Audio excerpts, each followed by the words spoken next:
주신 말씀 시편 114편입니다. 시편 114편 제가 먼저 읽고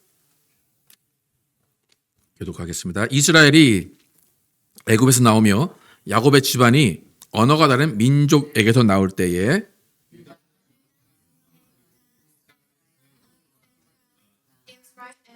바다가 보고 도망하며 요단은 물러갔으니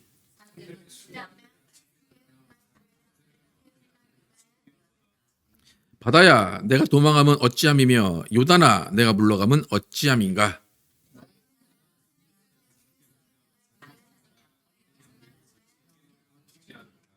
땅이여 너는 주 앞 곧 야곱의 하나님 앞에서 떨지어다. 그가 반석을 쳐서 못물이 되게 하시며 차돌로 샘물이 되게 하셨도다. 아멘.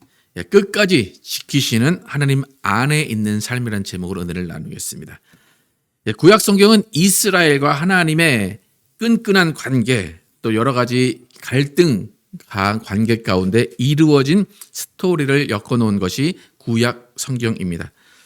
우리의 삶도 마찬가지로 처음에는 피로 맺어진 가족을 통해서 인연이 이어져 가고 삶이 이어져 가다가 또 전혀 모르는 사람들을 만나는 그 만남 가운데 또 지지고 볶으면서 이 땅에서 삶이 사라집니다. 사랑하기도 하고 미워하기도 하면서 모든 관계가 이루어지는 연속으로 우리 삶이 지속이 됩니다. 근데 아무리 사랑하는 사이일지라도 애정이 있을 수도 있고 애증이 있을 수도 있습니다. 함께 공존을 합니다. 그러니까 이스라엘과 하나님과의 관계도 마찬가지입니다. 이스라엘과 하나님과 관계도 애정 관계가 있을 때도 있었지만 또 애증의 관계, 서로 갈등하는 관계가 있을 때도 있었습니다. 하나님이 우리를 사랑하시기 때문에 간섭하시고 사랑하시기 때문에 도와주시고 또 사랑하시기 때문에 심판하시고 또 사랑하시기 때문에 구원하시는 그런 관계가 이스라엘과도 함께 있었습니다. 여러분 우리 입장에서 보면 하나님이 어떠한 분인가라고 생각할 때 너무 우리에게 관심이 많으시지 않나라고 생각할 때가 있을 겁니다. 반대로 하나님은 너무 우리의 관심을 기대하시고 너무 우리에게 너무 관심을 받고 싶지 않으신 분인가라고 생각할 때도 있습니다. 여러분 어떻습니까? 하나님과 끈끈한 관계를 갖고 살아가지고 계십니까? 애정과 애증, 끊을래야 끊을 수 없는.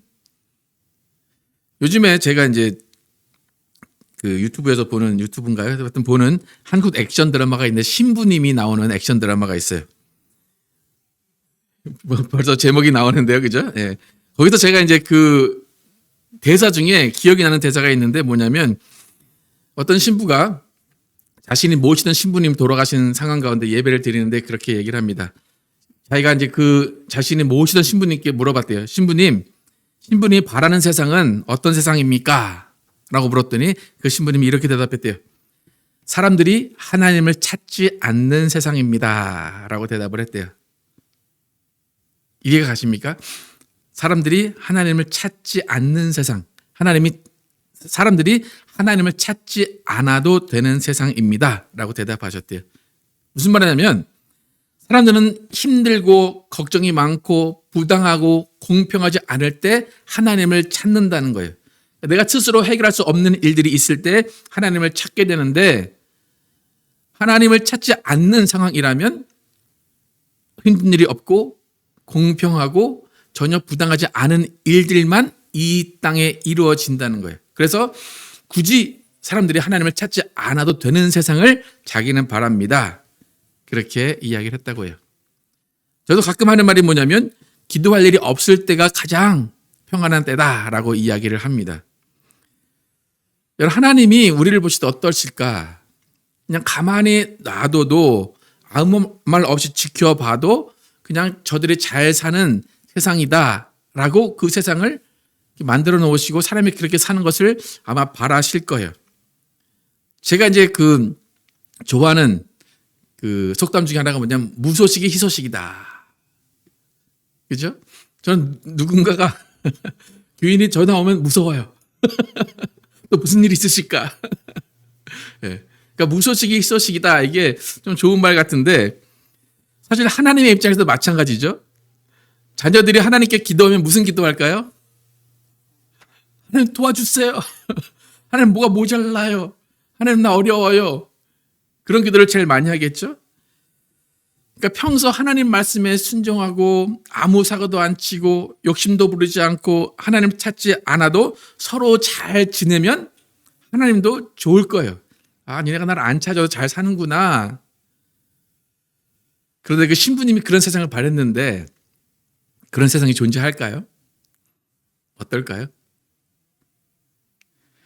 그런 세상이 존재한다면 악이라는 게 없는 거죠. 그런 세상이 존재한다면 마귀, 사탄이 없는 겁니다. 사실 마귀는 이 세상의 주인인데 악의 근원이기 때문에 사람들이 아무 일 없이 잘 사는 꼴을 못 봅니다. 특히 자기를 섬기는 사람들은 그래도 나은데 하나님을 섬기는 사람들이 잘 사는 꼴, 평안한 꼴, 하나님을 잘 섬기며 사는 꼴을 못 보는 존재가 사단, 마귀입니다. 성경 가운데 그런 일들을 잘 표현한 것이 욥기인데 욥기 1장 6절에서 12절을 함께 보도록 하겠습니다. 6절에서 12절 시작. 하루는 하나님의 아들들이 와서 여호와 앞에 섰고 사단도 그들 가운데 왔는지라. 여호와께서 사단에게 이르시되 내가 어디서 왔느냐? 사단이 여호와께 대답하여 가로되 땅에 두루 돌아 여기저기 다녀왔나이다. 여호와께서 사단에게 이르시되 내가 내 종 욥을 위하여 보았느냐? 그와 같이 순전하고 정직하여 하나님을 경외하며 악에서 떠난 자가 세상에 없느니라. 사단이 여호와께 대답하여 가로되 욥이 어찌 까닭 없이 하나님을 경외하리이까? 주께서 그와 그 집과 그 모든 산물 소유물을 주께서 그 손으로 하는 바를 복되게 하사 그 소유물로 땅에 널리게 하셨음이니이다. 이제 주의 손을 펴서 그의 모든 소유물을 치소서. 그리하시면 정령 대면하여 주를 욕하리이다. 여호와께서 사단에게 이르시되 내가 그의 소유물을 다 내 손에 붙이노라. 오직 그의 몸에는 내 손을 대지 말라. 지니 사단이 곧 여호와 앞에서 물러가니라. 욥이라는 사람이 성경에 등장하는데 하나님께 잘 순종하며 살았어요. 그리고 모든 관계가 평안했고 부유하게 살았습니다. 그리고 하나님이 그가 사는 모습을 흡족해 하시면서 사단에게 자랑을 하셨어요. 사단이 쫙 보고 갔는데 야, 너 욥 봤냐? 욥 나를 그렇게 사랑하고 뭐라고 합니까? 6, 8절에 보면 그와 같이 순전하고 정직하여 하나님을 경외하며 악에서 떠난 자가 세상에 없다라고 욥을 되게 자랑스럽게 말씀하십니다. 그러니까 영어 성경으로 보면 비난을 받지 않는 사람, 올곧은 사람, 하나님을 두려워하는 사람, 악을 피하는 사람이 욥이라는 사람입니다. 이렇게 하나님을 잘 섬기는 욥을 본 마귀는 사단은 안 잊고 왔던 거예요. 그래서 하나님이 이렇게 또 자랑하시니까 하나님께 이야기합니다. 하나님, 욥이 까닭 없이 그렇게 했겠습니까? 하나님이 물질 다 주시고 건강 주시고 가족들 다 평안하게 하니까 그가 하나님을 섬기는 거지 그거 아니면 하나님 섬길 이유가 없습니다라고 하나님께 이야기합니다. 그러니까 하나님이 어떤 조치를 취하십니까? 사단에게 야 좋다. 그러면 욥의 목숨만 생명만 건들지 말고 그가 가지고 있는 재산을 다 네가 빼앗아가라. 다 없애버려라. 그러고도 욥이 나를 섬기는지 안 섬기는지 한번 보라라고 이야기하십니다. 여러분 하나님께 기도할 때 이렇게 기도하지 않습니까? 하나님 나 돈 많이 벌게 하시고 나 건강하게 하시면 하나님 잘 섬길게요. 하나님 나 돈 많으면 사람들 잘 도우며 살게요. 나 풍요롭게 시간 많으면 봉사 많이 하며 살게요. 그렇게 기도 많이 하시죠, 그죠? 지금 마귀가 한 말과 우리의 기도가 좀 비슷하지 않습니까? 돈 많으면 제가 하나님 잘 섬길게요. 마귀가 그 얘기예요. 까닭 없이 하나님 섬기겠습니까? 하나님은 그럼 물질 다 가져가 봐라. 그리고 나서 우리가 다시 한번 얘기하자. 그렇게 이야기를 하십니다. 그래서 사단은 그의 재물을 다 빼앗아 갑니다. 그럼 결과는 어땠을까요?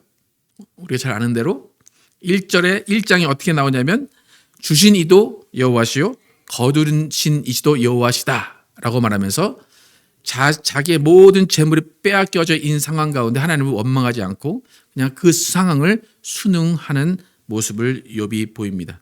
그러니까 무슨 말인가 하면 망해도 하나님 안에서 망하는 거고, 사업을 성공해도 하나님 안에서 성공하는 것이고, 건강해도 하나님 안에서 건강한 것이고, 건강하지 않아도 하나님 안에서 건강하지 않은 것이다 라고 고백을 하는 겁니다. 그러니까 욥은 수많은 고난 가운데 하나님께 이유를 묻긴 해요. 하나님, 내가 뭘 잘못했길래 이런 고난을 주십니까? 하나님, 내가 어떻게 해야 이런 고난이 없어집니까? 라고 막 묻기도 해요. 그리고 하나님께 내 인생, 내가 태어난 게 잘못입니다 라고 원망도 합니다. 그렇지만 그는 하나님을 떠나지 않습니다. 하나님 안에 계속해서 거하고 있습니다. 그러니까 욥이 고난 가운데 우리가 배워야 되는 한 가지는 뭐냐면 계속해서 하나님 안에 있다는 겁니다. 하나님 안에서 모든 것을 해결하려고 해요. 여러분, 신앙이라는 것을 하시는데 신앙이 가장 좋은 점이 무엇인가? 우리가 신앙이 어떤 사람이 신앙이 좋은가? 어떻게 하면 신앙을 가장 잘할 수 있을까? 어떻습니까? 여러분, 신앙을 가장 잘하려면 어떻게, 오늘부터 뭘 하셔야 될 것 같습니까? 내 신앙이 좋아져야 되겠다라고 하면 처음부터 무슨 각오를 하실 것 같습니까? 신앙이 좋아져야 되겠다. 첫 번째 순서가 뭡니까? 이것부터 해야지. 그렇죠? 첫 번째 때는 이게 기도죠. 그 다음 뭘까요? 성경 보죠. 그죠? 예, 우리의 그 대단한 한국 사람들의 고정관념이죠, 그게. 내가 신앙이 좋아져야겠다라고 하면, 기도 3시간, 성경 100독, 그렇게 이야기를 합니다. 근데 여러분, 신앙이 가장 좋은 사람은 뭐냐면 끝까지 하나님 안에 있는 사람이에요.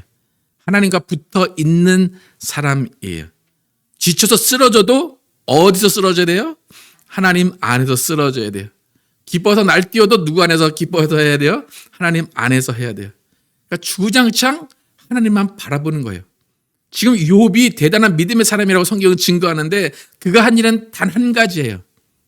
뭐예요? 하나님 안에 있었다는 거예요. 쓰러져도 하나님 안에 쓰러져 있는 거예요. 여러분, 이 일이 쉬워 보이지만 결코 쉽지 않습니다.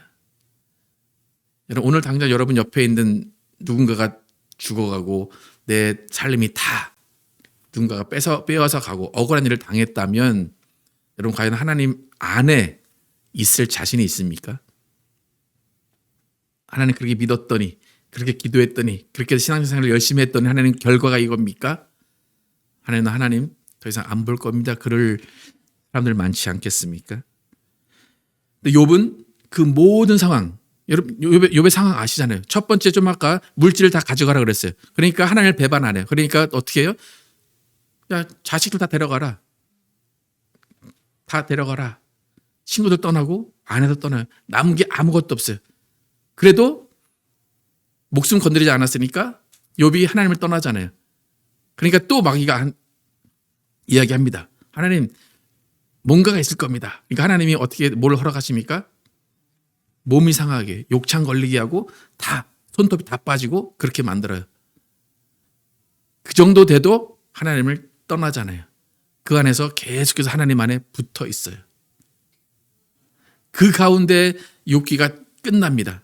욥기 42장인데 42장의 마지막으로 욥이 고백하는 한마디가 있습니다. 함께 읽겠습니다. 시작. 내가 주께 대하여 귀로 듣기만 하였사오나 이제는 눈으로 주를 배옵나이다. 이전까지 그렇게 믿음이 좋았어요. 그런데 그때는 뭐로만 들었다고요? 귀로만 들었어요. 근데 그 고난이 다 끝났어요. 내 거 다 잃어버리고 가족 다 없어지고 내 몸이 다 망가져서 그 다음에 깨달은 게 뭐예요? 이제는 내가 눈으로 주를 배옵나이다. 이 고백이 욥이 가장 마지막에 한 고백이에요. 그러니까 믿음 좋을 때 귀로 하나님을 들었어요. 기도를 많이 하고 하나님의 음성을 많이 듣고 하나님과 교제를 나눴어요. 그런데 모든 고난이 지난 후 모든 고난을 뛰어넘은 후로부터는 하나님과 어떤 관계가 됐다고요? 하나님을 눈으로 마주보는 사이가 된 거예요. 그러니까 그림자를 보는 게 아니라 실물을 보는 사이가 됐다는 겁니다. 그러니까 우리가 욥처럼 살아야 되겠다. 욥의 믿음을 닮아야 되겠다라고 하면 우리도 눈으로 하나님을 보는 사람들이 돼야 됩니다. 그러니까 욥이 귀로 듣다가 눈으로 봤다라고 고백을 해요.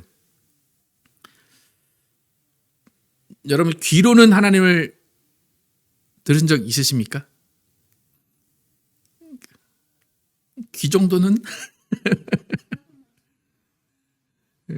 뭐 가끔가다 뭔가 이렇게 뭐 말씀하시는 것 같잖아요, 그죠? 뭔가 음성은 아니어도 마음 가운데. 근데 어떻습니까? 눈으로 하나님을 이렇게 보는 믿음, 보는 신앙을 가지신 적이 있으십니까? 어떻습니까? 근데 지금 욥이 귀로 또 눈으로 하나님을 만난다고 그랬는데 사실 우리는 그보다 더 뛰어난 사람들이에요. 우리는 성령 하나님이 우리 안에 계셔서 함께 사는 거예요. 그러니까 눈으로 보고 귀로 듣는 건 어디에 있는 거예요? 밖에 있는 거잖아요, 그죠? 우리에게 성령님이 오셔서 하나님이 어디 안에 계세요? 우리 안에 계시다는 거예요. 그러니까 그만큼 우리를 친밀하게 생각하시고 우리의 모든 일거수일투족을 다 아시는 분이 우리 하나님이에요. 그러니까 하나님은 우리와 함께 살기 원하시고 우리의 모든 발걸음을 함께 하기 원하시는 분이에요. 그러니까 하나님은 경배받기 위해 저 안에 위 높은 곳에 앉아 계신 분이 아니라 우리 안에 오셔서 우리와 함께 생각하고 함께 말하고 함께 행동하기를 원하시는 분이라는 거예요. 그러니까 하나님이 우리와 함께 사신다. 여러분 하나님과 함께 살고 계십니까? 그런 것 같지 않습니까? 옛날에 요즘에는 잘 모르겠는데 옛날에 교회에서 신방 가면 뭐 이렇게 편말 같은 거 하나 가져가요. 그리고 가게 같은 데 보면 이렇게 가져가는데 그 중에 가장 인기 있었던 그 문구가 뭐냐면 하나님 예수님이 이 집의 주인이시다라는 거예요. 같이 산다는 거죠. 네. 그러니까 하나님이 원하는 거는 같이 사는 거예요. 그러니까 여러분의 집은 부부의 공동 명의이십니까? 네. 그럼 그 명의는 하나님이 함께 들어 있습니까? 네. 그러니까 우리가 거주하는 곳, 우리가 생활하는 모든 곳에서는 하나님이 함께 하시는 거예요.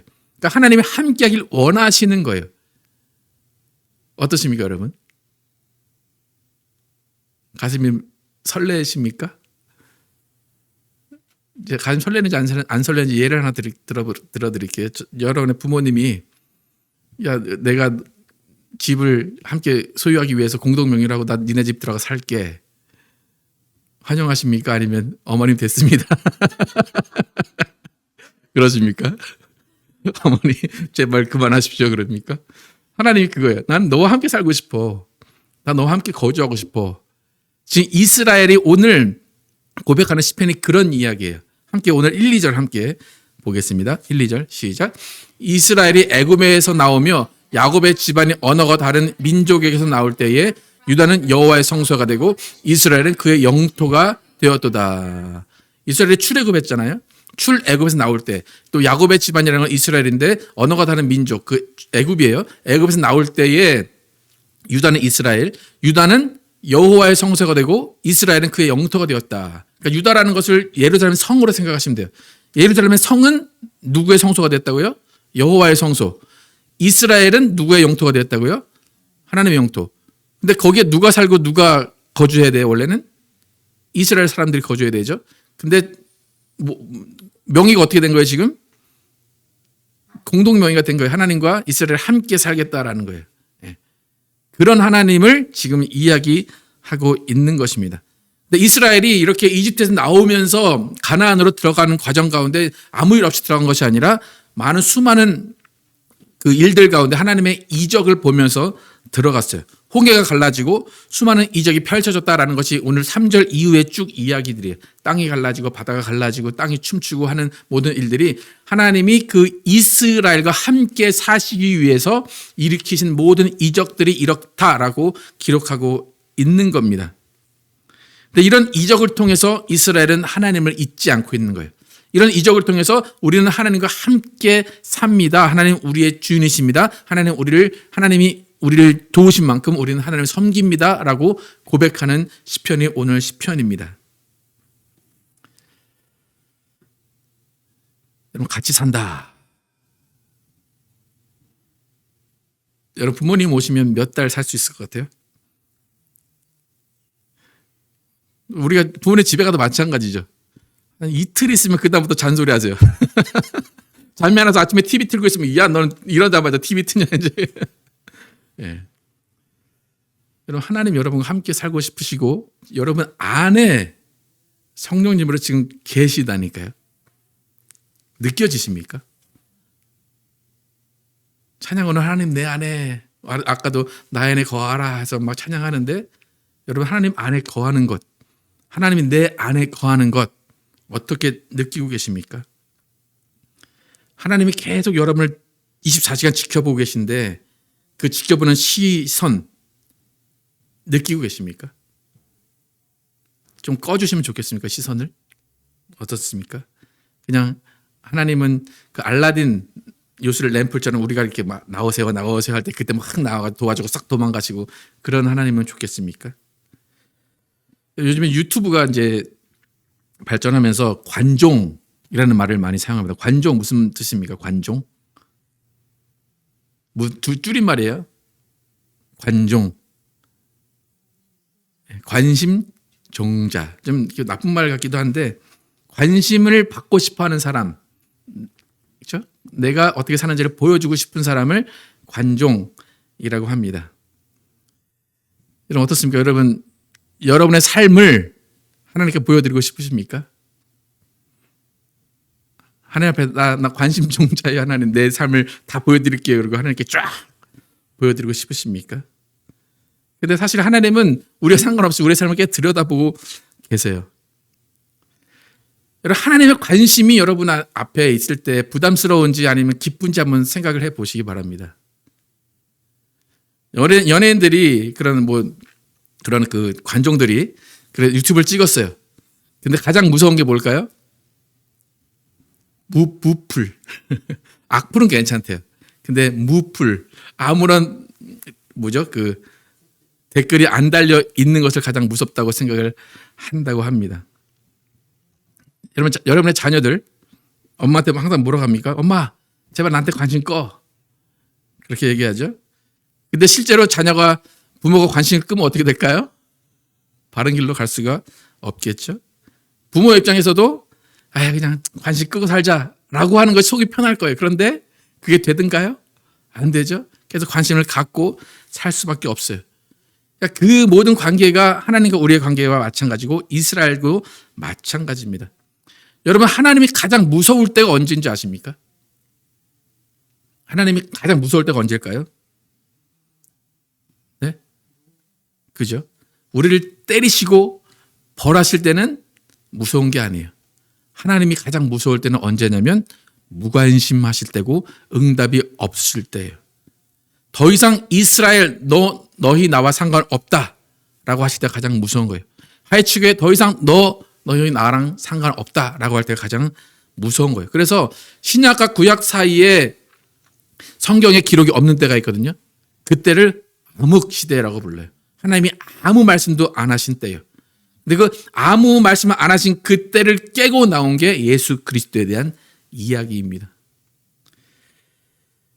아까 그 열혈사제에서 사람들이 하나님을 찾지 않는 세상이 가장 평화로운 세상, 가장 좋은 세상이라고 신부님은 말씀하셨는데 사실 그 세상은 사단이 하나님이 된 세상이에요. 우리가 원하는 게 뭡니까? 기도하지 않아도 다 알아서 해주시는 게 우리가 원하는 거죠. 그죠? 꼭 이런 것까지 구해야 됩니까, 하나님? 기도 안 해도 알아서 해주시면 얼마나 좋아요, 하나님. 근데 하나님은 응답해 주기를 원하시는 것이 아니라 우리와 교제하기를 원하시는 거예요. 나는 너와 함께 살고 싶다라고 하시는 하나님이지 내가 너의 모든 일들을 성공시켜 줄게 라고 하시는 하나님이 아닙니다. 하나님 원하시는 삶은 욥이 고백하는 것처럼 귀로 듣고 하나님을 아는 게 아니라 만나는 하나님과 앞에서 대화하는 그런 하나님과의 우리의 관계입니다. 우리는 어디 계시다고요? 하나님이 우리 안에 이미 계십니다. 유튜브의 시대와 TV의 시대가 완전히 달라요. 유튜브의 시대는 소통이 안 되지, TV 시대는 소통이 안 되지만 유튜브 시대는 소통이 되듯이 귀로 듣는 하나님이 아니라 이제는 눈으로 보고 우리 안에 계신 하나님과 함께 살아가는 우리의 삶이 되어야 됩니다. 여러분 어떻습니까? 하나님을 찾는 이유, 필요한 거 있을 때, 어려울 때, 괴로울 때, 나 혼자 해결할 수 없을 때 찾습니다. 그죠? 잘못된 게 아니에요. 하나님은 그렇게 찾으라, 내가 응답하겠다 말씀하십니다. 그런데 그것보다 더 높은 차원은 아무 이유 없이 하나님을 만나는 거예요. 여러분 습관처럼 교회에 오시는 분 혹시 계십니까? 습관처럼 교회 온다. 일요일에 일어났더니 교회 가야 되네. 그리고 아무 생각 없이 왔어요. 훌륭합니까? 아닙니까? 훌륭합니다. 물론 다른 목사님들은 그렇게 얘기하는데 저는 훌륭해요. 억지로 끌려왔어요? 훌륭합니다.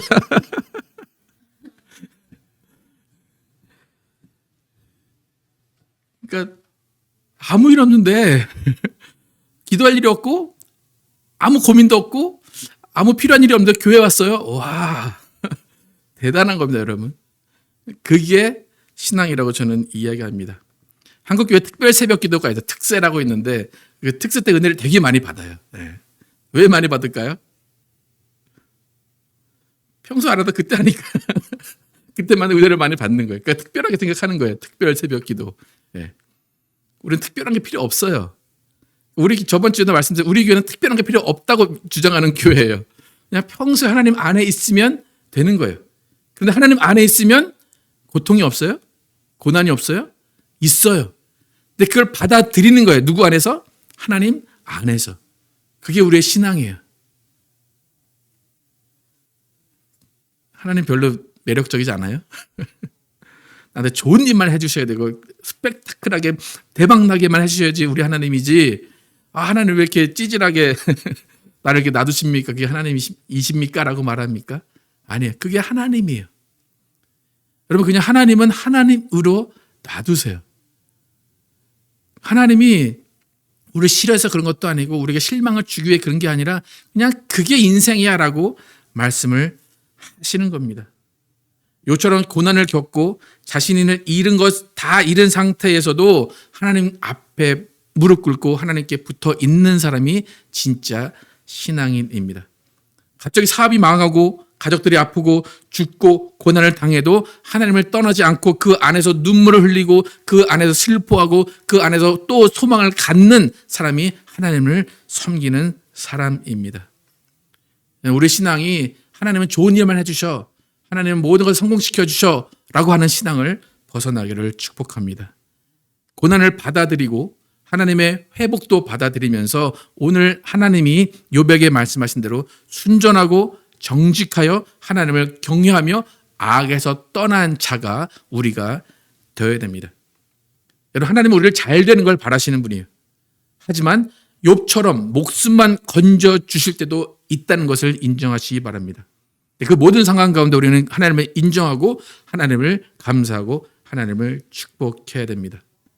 여러분 어느 때든 여러분 안에 계신 하나님을 인정하시고 하나님께 기도하시고 하나님과 마주하시기를 축복합니다. 여러분 하나님은 그저 잔잔한 물결 같으신 분이에요. 이런 강을 보면 물결이 흘러가는지 아닌지 위로 가는지 아래로 가는지 몰라요. 하지만 계속해서 흘러가고 있어요. 하나님은 그러신 분이에요. 계속 흘러가게 놔두시는 분이에요.